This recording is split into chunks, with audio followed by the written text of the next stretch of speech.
O tempo está chegando, amém? Até porque não se pode parar o tempo, né? Queiramos ou não, ele chega, ele vem.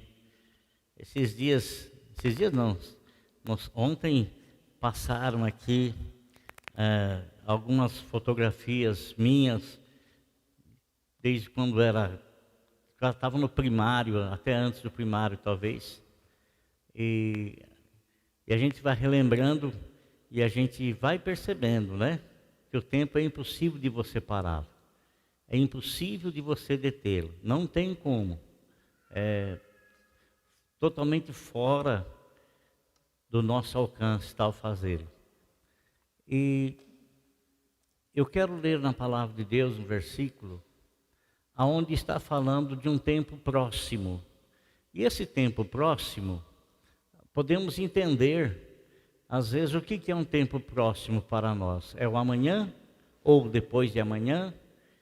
Quando nós falamos assim, daqui a um ano, parece estar tão distante, tão distante. Eu sempre falo para as pessoas que vêm marcar cerimônia de casamento na igreja. Converso com eles, olha, e muitos eles marcam antecipadamente um ano e meio antes. E é só marcar que parece que o tempo voa, passa tão rápido, está tão longe, e de repente já, né? E nós estamos tendo assim estamos presenciando, estamos vendo, estamos vivendo uma profecia que o Senhor Jesus Cristo disse, que os tempos, os dias serão abreviados. E a gente percebe que talvez pela correria do dia a dia, por tanta ocupação que o homem está tendo, né? O tempo tem passado muito rapidamente, e é uma profecia também da palavra de Deus. A Bíblia fala que o tempo passa rapidamente e nós voamos, né? Nós voamos. Na Bíblia Sagrada nós encontramos dois homens que tiveram revelações de Deus a respeito de tempos posteriores, coisas que iriam acontecer, coisas que iriam suceder. Lá no Velho Testamento nós temos Daniel, que recebeu várias revelações do Senhor a respeito de coisas que estariam acontecendo. Algumas das visões que Daniel teve eram tão difíceis que ele perdeu a própria energia, perdeu a força diante de tamanhas situações que estariam para acontecer. No Novo Testamento, nós temos vários homens que olharam e que falaram de uma única coisa, mas nós temos um que teve uma revelação completa, que é João, no livro do Apocalipse. O livro do Apocalipse é o livro da revelação de Deus, né? Apocalipse é uma palavra grega que no português quer dizer revelação. Então, no livro das revelações de Deus, nós temos ali uma revelação que foi dada a João através de uma profecia dirigida pelo Senhor Jesus Cristo à vida de João. Essa profecia se deu logo após a ressurreição do Senhor Jesus, quando o Senhor começou a restaurar a vida de todos os discípulos dele que haviam se afastado, também para se cumprir uma profecia lá do livro de Zacarias, onde a Bíblia fala que feririam o pastor e as ovelhas iriam se dispersar. Foi assim que aconteceu com Jesus, feriram-no e todos os discípulos estavam perto dele com medo, com temor, sumiram, desapareceram. Não é que eles desapareceram para nunca mais voltar, foi um momento assim de choque para eles, um momento de coisas surpreendente que aconteceu, e essa coisa surpreendente que aconteceu, que sucedeu, não foi uma surpresa positiva, foi uma surpresa negativa. Então eles ficaram abalados e abatidos na sua fé, e eles então se distanciaram do Senhor. Mas o Senhor, ao ressuscitar, ele foi buscando cada um e restaurando novamente essas pessoas à presença de Deus. Ele restaurou todos. E quando ele havia se encontrado com João, restaurando, ou melhor, se encontrado com Pedro, e restaurando Pedro à presença de Deus, restaurando Pedro à presença do Senhor, renovando a fé de Pedro, renovando a visão de Pedro, renovando as forças de Pedro, para que Pedro então pudesse continuar na caminhada através da qual o Senhor, ou pela qual o Senhor, ou para a qual o Senhor o havia escolhido. E o Senhor estava restaurando a presença dele, quando Pedro então viu João se aproximando, e Pedro perguntou para Jesus: e esse aí, o que será desse aí? Aí a Bíblia nos fala que Jesus disse para Pedro: Pedro, toma conta da tua vida. Se eu quiser e se eu quero que ele fique até que eu venha, você não tem nada a ver com isso. Quer dizer, o seu ministério é o seu ministério e eu já te restaurei no seu ministério. Eu disse para você: apacenta as minhas ovelhas. Você me ama de verdade? Apacenta, então, isso é o seu ministério. Agora, a ele eu estou dizendo o seguinte: se eu quero que ele fique até que eu venha, não é? Então, olha só a interpretação errada das Escrituras do que causa. Tem muitas pessoas que lêem as Escrituras e ele não sabe interpretá-las, e eles usam esses versículos fora do contexto bíblico, falando até às vezes asneira, até ofendendo as pessoas com suas interpretações de apostasias. Mas naquela época, quando o Senhor Jesus Cristo disse isso para Pedro, a Bíblia nos fala que algumas pessoas ouviram e essas pessoas interpretaram erradamente aquilo que elas ouviram, né? Quer dizer, o Senhor disse uma coisa e a interpretação correta era aquilo que o Senhor havia falado para João, que o Senhor iria revelar a ele coisas futuras, né? E o que as pessoas fizeram? Eles pegaram, interpretaram aquilo e saíram dizendo assim que João não iria morrer. Antes dele morrer, Jesus voltaria. Antes dele morrer, João morreu aí com quase 100 anos, né? O Apocalipse foi escrito lá pelo ano 90 depois de Cristo, e propagou-se então essa inverdade, muito embora uma interpretação errada das Sagradas Escrituras. E muitas pessoas, eles interpretam as Sagradas Escrituras ao seu bel prazer, da maneira que lhes é conveniente, tirando versículos bíblicos do contexto geral e, consequentemente, usando a palavra para uma interpretação pessoal, para defender aquilo que eles creem, tirando isso de dentro do contexto. Então, o Senhor disse para Pedro a respeito de João: se eu quero que ele fique até que eu venha, que você tem a ver com isso? O Senhor havia prometido para João que antes dele morrer, ele haveria de ver o reino de Deus. E verdadeiramente, João, que foi banido para a ilha de Patmos, estava preso em Roma e foi banido para a ilha de Patmos, e lá, então, o Senhor Deus revelou a ele tudo que haveria de acontecer, tudo, a partir do momento da implantação da igreja na terra, tudo que iria acontecer, tudo, até o final de tudo, até a volta do Senhor, o arrebatamento da igreja. E João, verdadeiramente, antes de ele morrer, ele viu, mas não da maneira que foi promulgada, ou melhor, que foi falada, que foi professada por aqueles que a tinham ouvido, mas da maneira correta e certa, como o Senhor havia falado.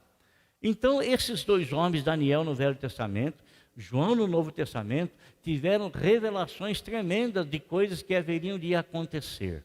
Irmão, o tempo está próximo, o tempo está chegando.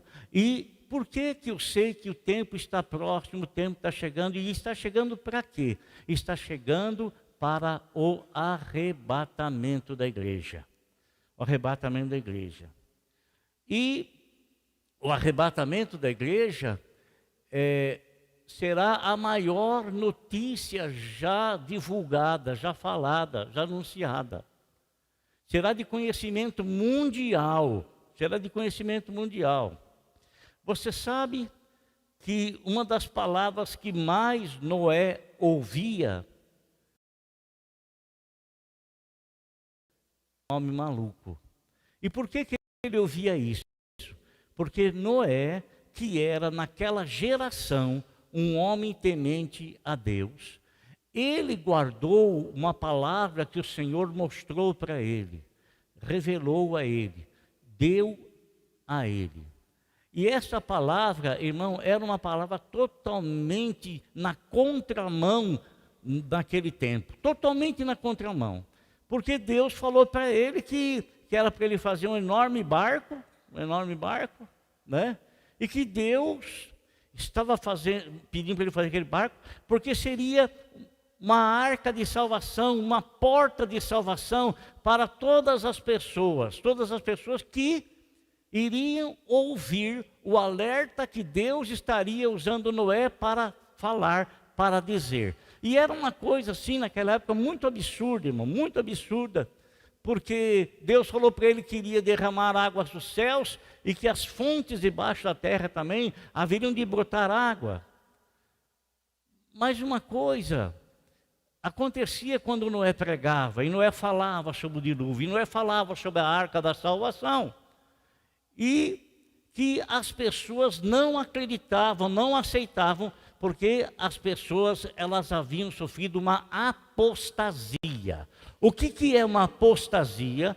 É a pessoa tomar o seu próprio rumo, tomar o seu próprio caminho, desprezando a palavra de Deus e desprezando a palavra de Deus revelada por homens íntegros, por homens fiéis ao Senhor.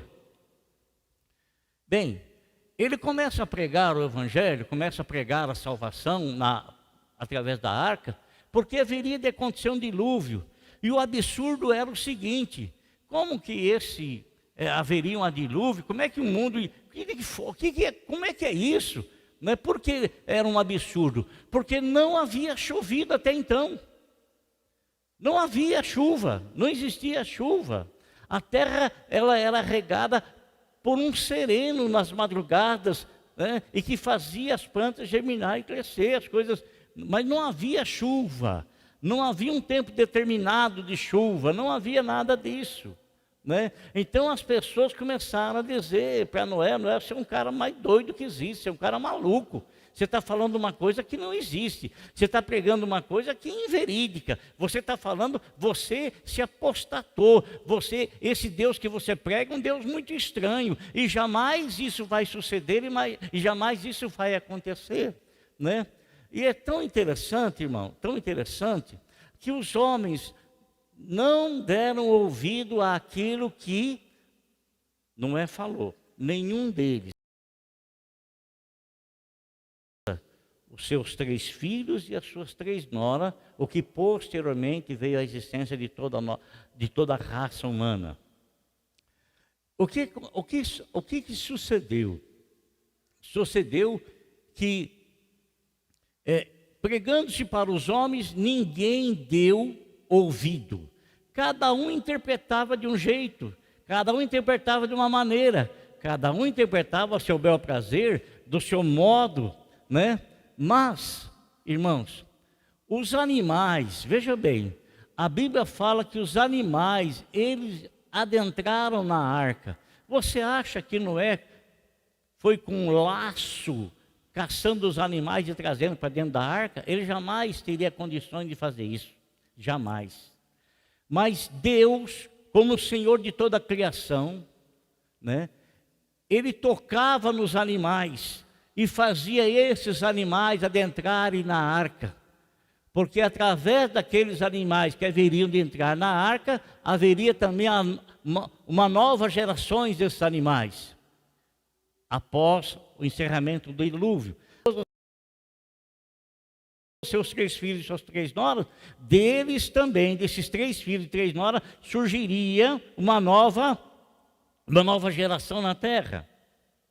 Mas o mundo dizia para Noé: Noé, você está doido, você está maluco, você está nadando contra a correnteza, o mundo não está aceitando o que você fala, o mundo não está aceitando o que você diz. E Noé, irmão, Noé, ou melhor, nosso Senhor Jesus Cristo falou a respeito de Noé, né? Confirmando a veracidade dessa história, a veracidade. Ele disse, olha aqui, vocês prestem atenção, porque assim como foi nos dias de Noé, será na volta do Filho do Homem. Do Filho do Homem. Você acha, irmão, você prega sobre a volta de Jesus, você fala sobre a volta, concepção sobre isso. Não é uma concepção extraída do contexto que a Bíblia nos informa, mas é uma concepção, é uma interpretação ao bel prazer das pessoas. Isso chama-se apostasia. É você usar parte da verdade para não crer na verdade e fazer dessa parte da verdade a sua própria interpretação. Você se apostatar da veracidade da palavra de Deus. Está escrito aqui no livro de Mateus, no capítulo de número 25, aliás, Mateus, dos evangelistas todos, ele foi o que mais falou a respeito da volta de Jesus. O seu evangelho, simbolizado aqui nessa coroa que nós estamos vendo ali, e numa cor roxa, a coroa de rei, e o roxo, né, simboliza que nosso Senhor Jesus Cristo é o Rei dos Reis, que subiu aos céus, e ele foi preparar morada, conforme João capítulo 14, e ele vai voltar novamente. Ele foi preparar morada e vai voltar novamente. E vai nos tirar desta terra, vai nos arrebatar, vai nos levar para a presença dele, para nós entrarmos na eternidade ao lado da Trindade eterna. Ao lado da Trindade eterna. Então ele fala aqui no capítulo 25, versículo de número 13. Portanto, vigiem, porque vocês não sabem o dia nem a hora. Mas eu posso te afirmar que está chegando. Eu não posso afirmar o dia, não posso afirmar a hora, porque Deus não me deu o direito de fazer isso e nem de profetizar a respeito disso. Ele apenas mandou eu olhar o mundo, olhar as pessoas, olhar, começar a enxergar, começar a ver. E presta atenção no que eu vou te dizer. Apostasia não acontece no mundo. Apostasia sucede-se dentro da igreja. Pessoas que não se conformam mais com a palavra de Deus, e eles tomam seus próprios rumos, interpretando a palavra de Deus a seu próprio modo, a seu próprio jeito, a sua própria maneira. Então, esse versículo aqui que nós lemos aqui, portanto é porque ele falou algo antes, nos alertando com essa palavra. Portanto, devido a isso, por causa disso, vigiem, vigiem, vigiem.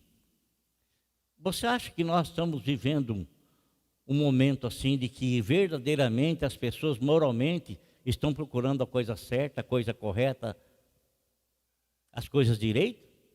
Ou você acha que em nossos dias as pessoas estão prontas para não mais aceitar a verdade e inverter os padrões, inverter o relato aqui da palavra de Deus? O que você acha?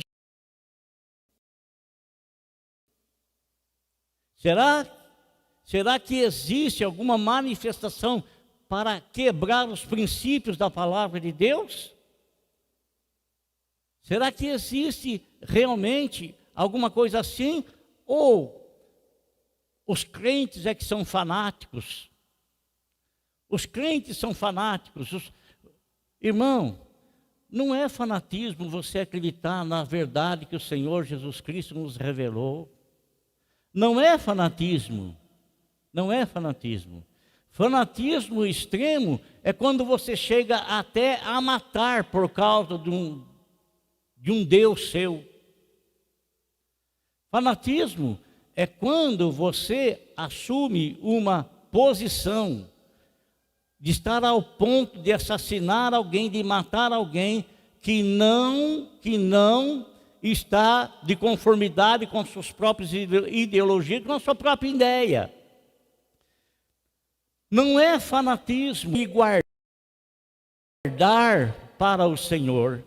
Não é fanatismo eu procurar a cada dia levar uma mensagem para você, não uma mensagem de facilidade, não uma mensagem, faça o que você quiser, viva da maneira que você quiser, do jeito que você quiser. No fim, Deus vai te perdoar, no fim, Deus vai te abençoar e no fim vai dar tudo certo. Ora, a Bíblia fala que a pessoa, quando ela e está na ignorância, isso é quando ela desconhece, foi mostrada, aquilo que lhe foi revelado, aquilo que lhe foi pregado, aquilo que lhe foi ensinado. Então ela está em ignorância, ela não pode ser julgada pela sua ignorância. Mas a partir do momento em que a palavra de Deus me foi ensinada, que a palavra de Deus me foi orientada, que a palavra de Deus me foi mostrada, que a palavra de Deus me apontou o caminho, e se eu então me omitir com respeito a isso, eu já sou cúmplice. Cúmplice. O que é ser um cúmplice? Cúmplice é você aceitar, é você acatar, é você estar junto, é você estar perto, é você estar de acordo.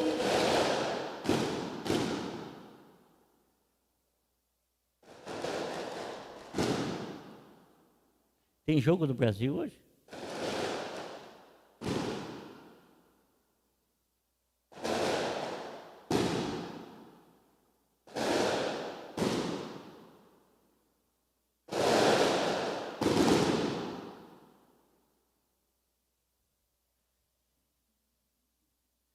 Vê para mim se o Pelé fez gol aí. Até me perdi, não estava. Ah, tá. Você ser cúmplice, irmão. O que é você ser cúmplice? Você ser cúmplice é você saber de alguma coisa de errada, de permanentemente errada, e você está de concordância com aquilo lá. De você saber que não está certo, está errado, e você concordar com aquelas atitudes, você não é inocente, você é cúmplice, você está ajudando aqui. Então, o Senhor chamou a atenção de um grupo de pessoas, que com ele estava, e ele então começou a lhes contar uma situação. Essa situação, irmãos, trouxe um despertar, porque todas as pessoas que ouviram o que ele estava falando eram pessoas íntimas dele, que estavam junto dele, que estavam perto dele. E ele falou, olha aqui, ele falou daquelas mulheres, daquelas moças, daquelas virgens lá, sabe? As 10 virgens, essa passagem aí que ele falou. Ele disse, chamou a atenção deles. Não pense você que porque você está andando do meu lado aqui, e você não vigiar, e você permanecer, mas despreparado, sem se preparar para o que vai acontecer, o que vai suceder, não pense você que você vai entrar, não, porque você não é ignorante. Você não é ignorante, você sabe como é que você deve andar nesse mundo, e você sabe como é que o Senhor exige. Ele não pede, Ele exige.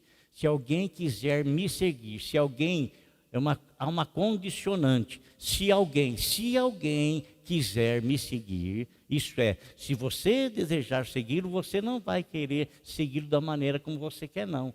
Da maneira como você quer, não. Não é porque você está seguindo o Senhor que você vai fazer o seu próprio caminho. Quem segue o Senhor, segue o caminho que Ele estabeleceu. Anda de conformidade como Ele estabeleceu. Não é, eu sou cristão e faço o que eu quero. Não é assim não, irmão. Não é assim não, não é desse jeito. Eu acho que nós somos cristãos porque nós somos a luz do mundo, porque assim o Senhor nos estabeleceu, estabeleceu a igreja como luz do mundo, estabeleceu a igreja como sal da terra, algo que mantém o sabor, que conserva. Então o Senhor estabeleceu-nos assim, mas se a lâmpada que estiver em ti se apagou, ou se você como sal se tornou uma pessoa insípida, nenhuma diferença com as pessoas de fora, meu amigo, você me desculpe, esse cristianismo seu não está de conformidade na palavra do Senhor, não está de acordo com as Sagradas Escrituras, não está. E mesmo aquelas 10 virgens que foram alertadas, e que é um simbolismo para a igreja de hoje, né? Para a igreja de hoje, e aquilo que João recebeu como revelação lá no Apocalipse, daquelas 7 igrejas, leia lá, irmão, leia as 7 cartas às 7 igrejas da Ásia Menor, leia lá, e você vai ver que a hora que foi para o Senhor elogiar, ele elogiou, mas na maioria daquelas cartas que foram escritas àquelas igrejas, ele repreendeu, porque estava acontecendo uma apostasia, estavam se desviando da verdade, estavam servindo ao Senhor do jeito que eles queriam, do modo como eles queriam. Tem alguma diferença com os dias de hoje? Tem alguma diferença? A gente vê hoje dentro da igreja cada absurdo. Não, se a pessoa está vindo na igreja nova pela primeira vez, olha, glória a Deus, louvado seja o Senhor. A pessoa ela deve vir como ela está, mas o Evangelho não a deixa permanecer como ela está. O Evangelho traz um novo nascimento, traz um novo conhecer, traz uma nova vida, traz uma mudança de comportamento, uma mudança de palavra, uma mudança. O Evangelho, se o Evangelho não te muda, é porque você ainda é a velha criatura.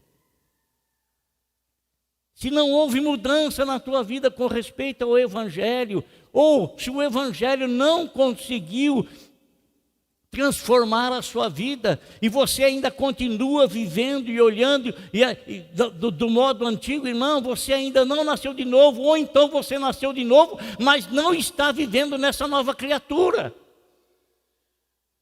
Não está vivendo essa nova criatura. O Senhor está chamando a nossa atenção para um evento que está para suceder, mas Ele é a fonte, e é a única fonte da salvação, e Ele não vai me salvar como eu quero, Ele vai me salvar se eu estiver de conformidade com aquilo que Ele quer. Uma igreja santa, uma igreja imaculada, uma igreja sem ruga, sem essa conversa e papo furado aí, de que o fulano fez isso, fulano fez aquilo, outro faz isso, faz aquilo. Irmão, cuida da sua vida.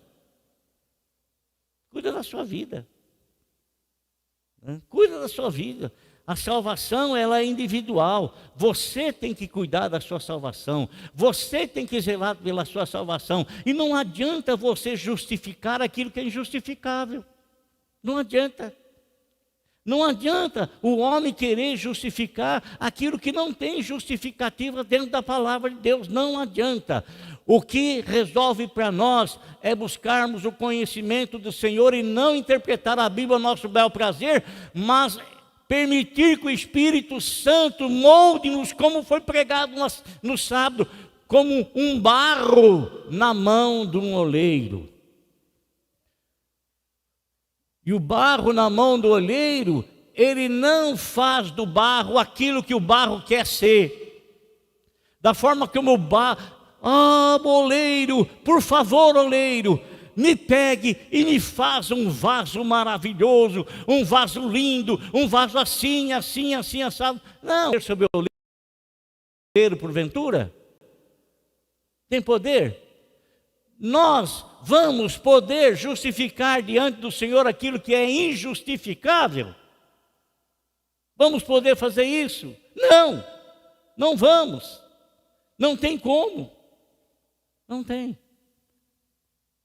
Então, João, quando ele escreve a carta, as 7 cartas à igreja da Ásia Menor, ele cita a responsabilidade que o anjo da igreja tem. Quem é o anjo da igreja? Faça-me um favor, irmão.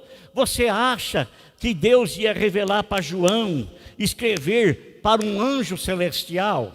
Ora, os anjos estão ao redor dele, ele poderia falar direto com o anjo, mas não é esse anjo. O anjo que está falando é a autoridade que Deus colocou sobre a igreja, que é o pastor da igreja, e que infelizmente muitas pessoas não aceitam essa autoridade. Não aceitam.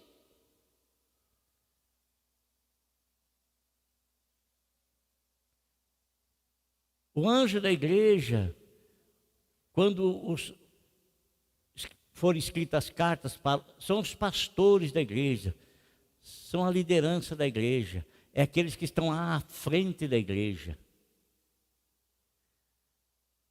Logicamente, amado irmão, que se a autoridade que está à frente da igreja agir de desconformidade com a palavra de Deus, e se as orientações dele forem contrárias à palavra de Deus, verdadeiramente, você tem que ir, peraí, não está? Só se você provar. Caso contrário, irmão, caso contrário, se aquilo que está sendo pregado, se aquilo que está sendo ensinado está de conformidade com a palavra de Deus, então não tem por que se opor. Não tem. Agora, ele está falando para nós que nós devemos vigiar. Devemos vigiar a nossa vida. Que nós não devemos desviar os nossos olhos do Senhor.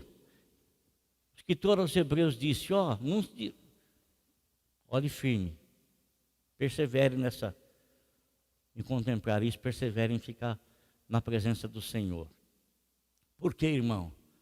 Você acha que eu prego o Evangelho com o intuito de no amanhã pregar assim, sem compromisso com Deus, sem compromisso com a palavra dEle, sem compromisso com as vidas que o Senhor trouxe aqui para me ouvir? Pelo amor de Deus, eu sei o que espera as pessoas que fazem isso. A palavra de Deus também a condena. Mas, assim como eu quero perseverar permanentemente na presença do Senhor, me preparando a cada dia, assim eu quero também que isso fique firme no teu coração. Permaneça firme no teu coração. Não tenha o coração voltado para a apostasia, de você não ter nenhum compromisso com o Senhor, de você não ser uma pessoa que tenha lealdade para com Deus, de que tenha compromisso para com Deus e com a sua palavra. Não seja uma pessoa assim, porque você, infelizmente, vai ficar igual aquelas 5 que não sabiam de tudo. Não lhes faltava o conhecimento, sabiam de tudo, de tudo, de tudo. Mas faltou a elas se prepararem para o dia. Talvez aquela pessoa que fala assim, aí está longe, está distante. O Senhor disse assim, levante os teus olhos, meu amigo. Olhe os sinais, veja os sinais. Como foram os dias de Noé, serão nos nossos dias. Idêntico. E hoje, numa proporção muito maior, porque hoje existe quase 8 bilhões de pessoas no planeta Terra. Naquele tempo não eram tantos assim. Numa proporção muito maior e muito rápida. Muito rápida. Por isso, em nome de Jesus, amado, cuide dos teus filhos. Cuide dos teus filhos. Cuide dos teus filhos. cuide da tua casa. E presta atenção no que eu vou te dizer agora. Presta atenção. Quando eu estive vereador aqui na cidade, fui vereador 2 vezes aqui em Pouso Alegre. 2 mandatos. De repente eu fui alertado para algo que estava acontecendo e que veio através da Secretaria da Educação do município e que estava dentro do plano de educação para o nosso município. O que era isso? Era para que fosse implantado nas igrejas, nas escolas, fosse implantado o ensinamento a respeito da ideologia de gêneros. Estava dentro. Eu vi. E quando eu descobri, eu reuni todos os vereadores, só teve um que votou contra. Todos os vereadores, reuni todos eles, mostrei para eles o que é que estava para acontecer, porque aquilo estava embutido no meio do plano de educação. Estava embutido lá. Estava embutido. Fiz uma audiência pública, veio pessoas de Varginha, veio pessoas de São Gonçalo, nós fizemos uma reunião, uma audiência, e foi exposto tudo aquilo. As pessoas que estavam lá ficaram cientes, e dos 15 vereadores que tinham lá, somente um voltou. Nós votamos para afastar a ideologia de gênero, nós votamos, todos nós. Graças a Deus, 13 vereadores, que o presidente não vota. Estava lá e foi afastado. E graças a Deus, até agora, ainda não voltou. Eu sabia, eu sabendo daquilo lá e do perigo que estaria os nossos filhos. Eu sou adulto, minha mente é formada. Mas os nossos filhos nas escolas, eles iriam sofrer, como em alguns locais estão sofrendo sim. Pessoas doutrinando os nossos filhos. Sabe? Confundindo a mente dessas crianças. Trazendo um ensinamento contra todos os princípios declarados por Deus na sua palavra. Todos os princípios. Agora, se eu soubesse daquilo lá, e eu tivesse visto, não tem problema, manda ver. O que estaria acontecendo comigo? Eu não era ignorante. Eu sabia o que era aquilo lá. Eu lutei contra aquilo lá. Nós vencemos aquela batalha. Mas se eu, mesmo sabendo, tivesse votado a favor, eu não estaria fazendo isso na ignorância. Eu estaria sendo cúmplice daquilo. Estaria sendo cúmplice. Quando eu falo as coisas para vocês, irmão, eu falo porque eu tenho conhecimento, eu vi, eu presenciei, eu estive lá, eu sei como é que é a ação, eu sei. Então, nós estamos chegando, irmão, numa situação de levantamento contra os princípios da palavra de Deus, e nós somos cristãos.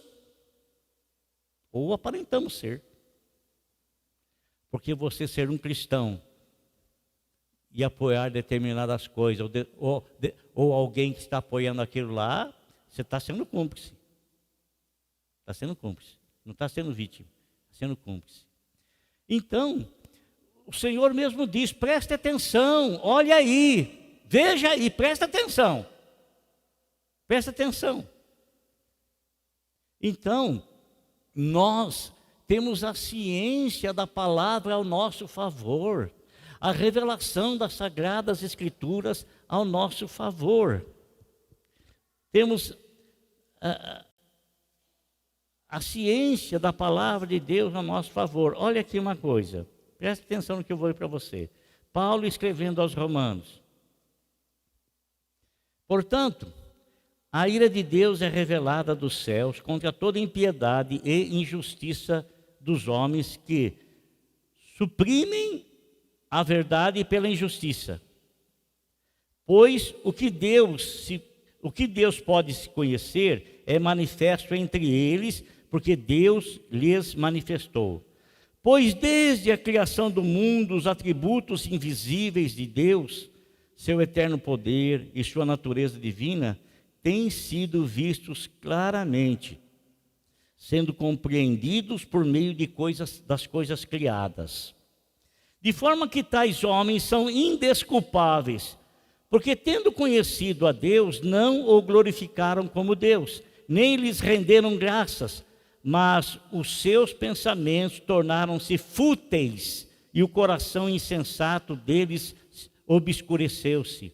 Dizendo-se sábios, tornaram-se loucos e trocaram a glória de Deus imortal por imagens feitas segundo a semelhança dos homens mortal, bem como de pássaros, quadrúpedes e répteis.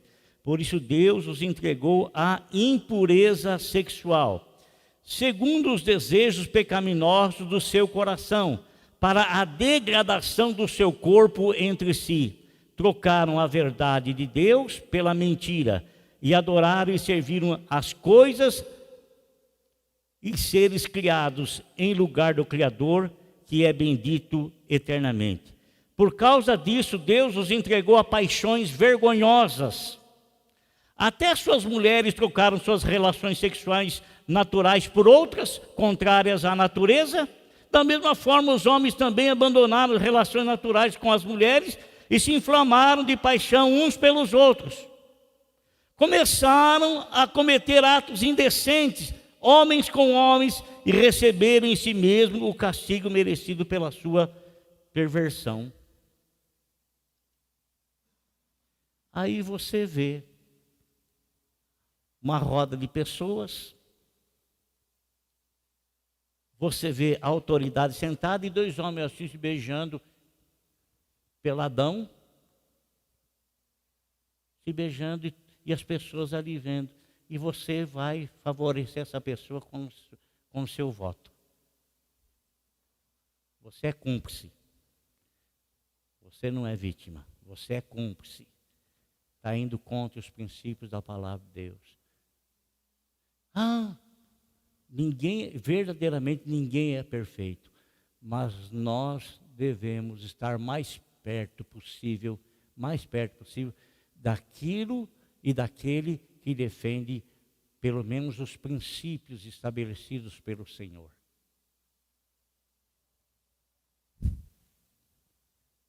Está me entendendo, irmão? Não vem com conversa fiada comigo, não. Não vem, eu sei, eu conheço, eu estive lá. Eu vi, eu sei como é que é. Eu sei. Eu sei como é que se estabelece as coisas.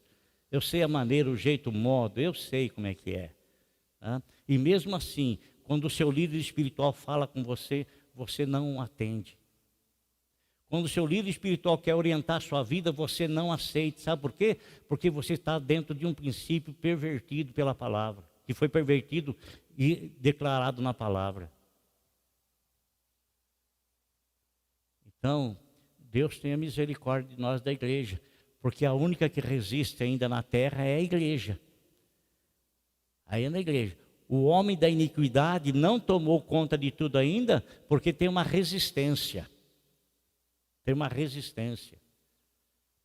A igreja é essa que resiste. A igreja é essa que permanece firme, não aceitando. A igreja permanece firme nos princípios morais descritos pela palavra de Deus.